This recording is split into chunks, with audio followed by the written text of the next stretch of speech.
Well, hello mga kapitods, this is Ali Vlog. So, this is another, yung content natin today is about, since we're basically, or technically tomorrow it's under GCQ, or I don't know if it's GCQ or modified GCQ. So, anyway, whatever it is, I'm gonna show you a video showing how easy this virus or yung corona can be spread. Actually, it's not particularly corona, it's about the virus. So, dito pinakita nila. It's gonna be a short video. So, I hope you watch para makita nyo kung gaano kabilis ito makahawa. So, you'll know how to take care of yourself, your family, your loved ones, and everyone. So, kasi right now I was surprised when I was watching the news. Actually hindi pa naman basically it's gonna be tomorrow yung maging, I don't know if it's modified quarantine or GCQ, but yung mga lugar like somewhere in Makati, yung mga tao naligo na sa ulan, meron na naligo sa Pasig River, and they were interviewed, and the answer lang ng yung sagot nila dun sa mga reporter was kasi mainit daw and everything, and nawala na yung social distancing. So ang objective ko why I want you to watch this video is because ito you would understand how easy it is na makontaminate. Actually, ito restaurant lang to. Restaurant, actually, medyo malinis pa. Pero, well, anyway, I just hope you watch. And please, subscribe. Click the notification bell. Click the like button and share. So, anyway, everyone, please stay safe. Huwag tayo maging kompante. Kasi right now, or people are excited, the mall are preparing and everything. Meron tayong mga social distancing na sinasabi. But from this video, you can see kung ano talaga yung distance na pwede kang ma-contaminate. So, anyway, if you would, kasi I don't know if ganun ka-importante going to the malls now. Kasi tingin ko everything you need you can buy it online for now. So kung may kailangan kayo, it's much better to buy it online than go to the mall. Kasi meron akong nakita kanina sa one of the news. I think senior na siya, excited daw siya to buy shoes and everything. I don't know what's the priority. So I think things are getting complicated kasi hindi malinaw kung ano yung ECQ, GCQ, yung MGCQ. So, alam naman yung mga tao, parang feeling lang nakulong sila for 2 to 3 months and they didn't know what's the objective of the lockdown. Ang akala lang nila pinigilan sila to earn para for their living and everything. Ang hirap magkasakit. So I hope they would understand and they would realize. Kasi 'di ba, parang wag na nating antayin na tayo maka-experience noon It's much better na we learn from others' mistake than actually yun yung mga isa sa mga beliefs ko sa buhay Na kasi 'di ba ako, I made a lot of mistakes. I made a lot of good judgment and everything. So sinasabi ko lagi sa mga tao or even close to me, family, friends, na you don't have to learn from your mistake. Kasi di ba yung iba parang understand nila, parang I learn from my mistake. You can learn from others' mistake. Kasi not everybody can take yung learnings or kung ano man yung mistake, kung ano yung consequence. Di ba? So kung may nakita ka na mali, I don't think you have to do it para lang matuto. So, anyway, meron talaga matigas ang ulo na tao. So, sana wag na umabot na magkasakit sila bago nila ma-realize na sana hindi ko to ginawa. Tandaan nyo, mahirap ang past tense. Sana, dapat, di ba? Para mas okay kung buti na lang. Iba yung buti na lang at saka sana. Buti na lang hindi ko ginawa to, okay ako ngayon. Sana hindi ko ginawa to, hindi ako nagkaganito ngayon. So it's a totally different thing. So anyway guys, please watch the video. So this is very important kasi pwede mo silang i-ano sa family mo. Parang you let them watch para they would understand. Kung kasi 'di ba parang some people are thinking na pag naka-mask ka lang or whatever, while anyway, can you eat with wearing mask, 'di ba? You have to take out your mask. So, and yun lalabas na kung how easy it is to be contaminated. So, guys, please take care of yourself, take care of your family, take care of your loved ones, take care of others.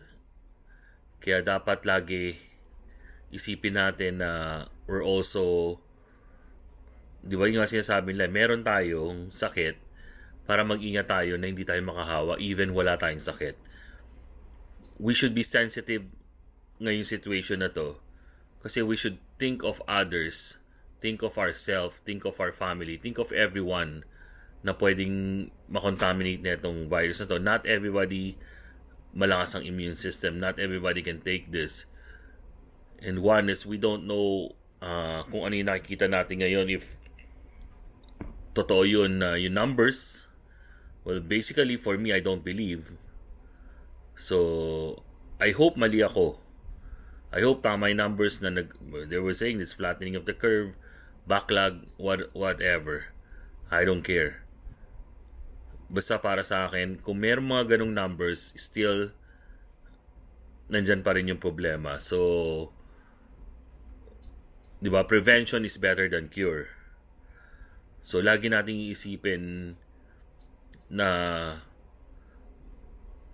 mas, there's a Tagalog term, mas maano na yun, or maagap or something, whatever. Basta mag-ingat po kayo lahat. And I hope matapos na po to. And after this, during this GCQ, MGCQ, I'll keep on doing this kind of videos for you to, kasi di ba, syempre nag-observe rin tayo, nakakapanood tayo para to keep you updated. So after neto, we'll do a different na concept naman. So please share and please subscribe para tuloy-tuloy lang yung paggawa natin ng video. So anyway guys, please watch the video. We've heard from so many people who are missing what it was like to dine out before coronavirus. But now a video from Japan may have you rethinking the safety of some restaurants as they look to reopen. The experiment aims to show how easily germs and viruses can spread when just one person is infected. CNN's Anna Corin reports. Common sight on cruise ships, resorts and casinos. Piles of hot food in communal trays, each patron helping themselves to as many servings as desired. If just one is infected, it may be the perfect setting for a virus to flourish. And a new video out of Japan helps show how fast it could spread. Medical experts teamed up with the country's public broadcaster, NHK, in an experiment that simulates a cruise ship's buffet-style restaurant. First, one of 10 participants rubs his palms with special liquid only visible under black light. He represents an infected person who had coughed into his hands. Then he joins 9 others as they spoon food onto their plates and sit down to eat. After 30 minutes, the room goes dark before an ultraviolet light comes on. The fluorescent liquid is now visible on a lot of surfaces. Items the so-called infected person had touched. Tongs, pitchers, food tray lids. Left residue others picked up. And in turn spread to silverware, dishes, glassware, clothing and phones. After half an hour, every participant had come into contact with the liquid. 3 of them had gotten it on their faces, a visual show of how easily a contaminated substance can travel. the issues with that video is that there's a lot of material which was put on the hands, and so that's a very artificial situation. But I think what they've been able to do is to actually show just what the consequences are of the spreading of potential infectious disease from hands when proper hand hygiene is not performed. Video of the experiment has been viewed millions of times since it was posted by NHK. The Joint Project Supervisor says it's partly meant to illustrate how often some surfaces are touched by many people, like handrails, light switches or door handles. It may seem radical, but I think that video should be put in front of every single public restroom. Many of the countries which have opened up is that the outbreaks have been linked to small clusters, what people call not necessarily the people being super spreaders, but the locations being super spreaders, which highlights the need that people must be having much more attention to hand hygiene as well as to the social distancing. NHK and its collaborators did a second, cleaner version of the experiment, using hygiene changes like separating dishes, replacing tongs frequently, and asking participants to wash their hands during and after the meal. 30 minutes into that experiment, no one had picked up the fluorescent paint. Anna Corrin, CNN. And this experiment comes as more than 100 health and science experts urge the nation's governors to require masks. In an open letter to all 50 governors, they say research shows that cloth masks can slow the spread. And with me now is one of the authors of this letter, Jeremy Howard. He is a distinguished research scientist at the University of San Francisco, and he led an international cross-disciplinary review of the scientific research on masks by 19 medical and scientific experts. And nearly all of the states, Jeremy, will be partially reopened this weekend. You just saw our report on restaurants and how quickly viruses can spread there. This is really the reason why you're pushing masks. Yeah, that's right. It's not enough just to wash hands. Hand hygiene is important, but respiratory hygiene is also important. There's so many examples of cases of restaurants where people are passing the virus across to many other people in the restaurant just through speaking, talking to each other. The droplet clouds that are created can move all over the restaurant. I would be terrified of eating in a restaurant where there were people without wearing masks there. And we've heard some new information that even someone who is speaking loudly can create virus in the air that lingers for 8 minutes. So that creates concerns about people being in an area that, and they may not even be there. You may walk right into really kind of what is a cloud of germs. And what do you need to combat that? What kind of mask? Right. So that cloud of germs can spread out to 5 meters. This 6-foot social distancing isn't enough. But if you're wearing a mask, the research shows that cloud does not go beyond a 1.5 meter boundary, so about 4 or 5 feet. So what people need to do is they need to cover their face. It doesn't matter too much what they cover their face with, a paper towel, a bandana, a scarf, or a sewn cloth mask. Pretty much anything does a great job of blocking the droplets on the way out.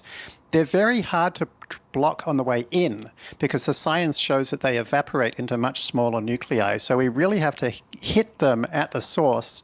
And remember, you don't know if you're sick. So everybody needs to wear a mask to keep their community safe and avoid a terrible second outbreak that could cause all these lockdowns to start again and for longer. Let's talk about places where masks are important. What about if you're outside, you think you're pretty far away from people? I mean, you just described that the 6 feet is not sufficient, but if you're outside working out or you're near anyone who might be running by, you're walking through a park, should you be wearing a mask? It depends how cautious you want to be. The research suggests that the transmission rate outside is about 20 times lower than inside. So this letter from the 100 world-class academic experts today specifically says we want to make sure that masks are required in all states in indoor places, in indoor public places, stores, transit, and so forth. When you're heading outside, it's really a case of how far away are you from people? Is there a breeze? How long are you standing next to somebody for? You just want to make sure you're not in a situation where somebody else is in your kind of droplet cloud for an extended period of time. We also have some new video that I want to show to our viewers. This is the president. He's in Pennsylvania. He's at a distribution center, and he's the I think he's the only one there who's not wearing a mask. He's inside. Is this proper behavior? I think I know the answer, but you're the expert. You tell me. Well, it can be said that the president is in almost a unique situation, that apparently he gets tested so often. But I will say, we really want to see leaders providing a great role model for everybody. And so to me, that means every leader, whether they be political or scientific, should always be shown wearing a mask when they're around others in public. Lead by example. All right, Jeremy Howard, thank you so much. We really appreciate this.